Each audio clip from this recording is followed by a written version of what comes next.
Would you go to your butcher and buy the most expensive piece of steak so that you could do a chicken fried steak at home? I wouldn't.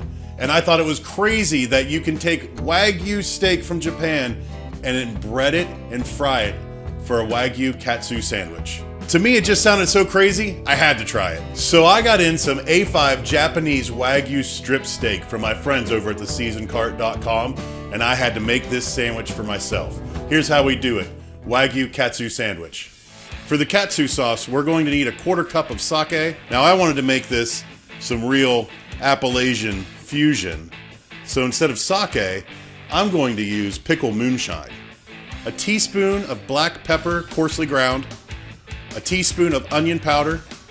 A 1/4 teaspoon of garlic powder. A 1/4 cup of Worcestershire sauce. 3 tablespoons of ketchup. 2 tablespoons of honey. A tablespoon of whole grain mustard, and a tablespoon of oyster sauce. And I'm going to add a little bit of chili garlic sauce. I'd say about 3 tablespoons.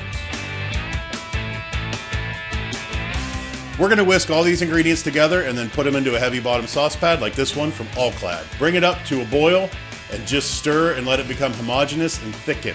Once your sauce has thickened, pull it off the heat to let it cool down.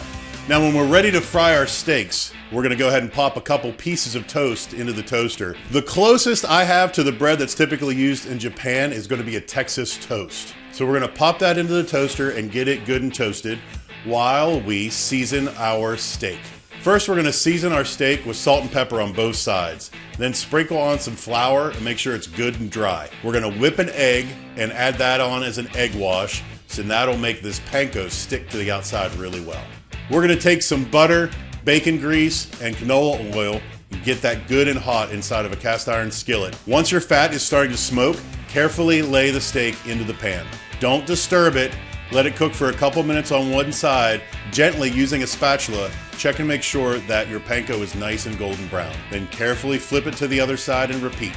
Once the steak is fully cooked and it looks great, we're going to pull it out of the pan and lay it onto a wire rack. That way the panko on the bottom side won't get soggy. While your Wagyu steak is resting on the wire rack, we're going to drizzle it with the katsu sauce. Then lay your toast down on a cutting board, place the steak on top of the toast, and put the top on. Then we're going to trim the edges. We're going to trim the edges away of any overhanging bread and also any overhanging steak to make a perfect square.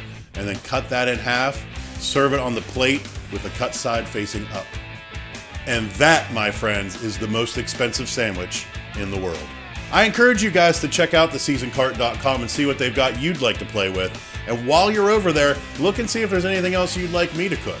Let me know about it in the comments below. And hey, don't be afraid to get over there and smash that subscribe button.